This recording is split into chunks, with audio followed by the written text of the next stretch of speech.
Salut à tous, c'est Amé de Otaku Manga Lounge. Alors après une petite pause pour préparer nos événements du printemps, entre autres le Nadeshikon dont je reviens tout juste, et le Geek It qui s'en vient la semaine prochaine, je reviens en force pour vous présenter toutes nos nouvelles sorties manga au Québec. Et aujourd'hui, c'est de la nouveauté qui fait du bruit en ce moment que je vais vous parler, c'est Beastars.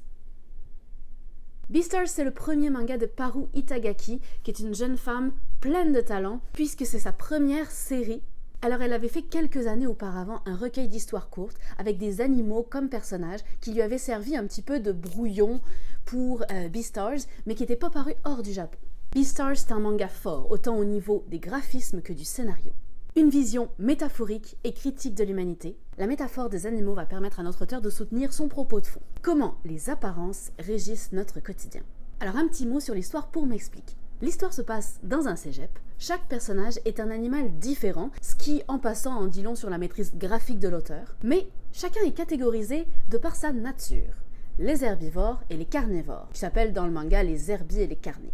Tout ce petit monde vit en harmonie grâce à un cadre social extrêmement fort, extrêmement avancé, mais aussi grâce à des méthodes de ressourcement ou de déstressage très efficaces. Chacun doit passer 1 heure 2 fois par semaine dans une salle qui reproduit l'habitat naturel de l'animal en question. Les infrastructures sont adaptées à tous et prévoient quand même une séparation des herbivores et des carnivores à certaines places critiques. Jusqu'au jour où un herbie, un alpaca pour être plus exact, qui s'appelle Tem et qui fait partie du club de théâtre, est retrouvé mort, sauvagement massacré et visiblement par un carné. Alors là, c'est la panique totale. Tout le monde se méfie, se regarde en chien de faïence, perte de confiance totale entre les différentes espèces. Tout du moins, on l'espère jusqu'à ce que la police identifie et retrouve le coupable. C'est Legoshi, notre héros, qui va constituer le principal suspect. Bien sûr, sans absolument aucune preuve, mais voyons, il a tout du coupable.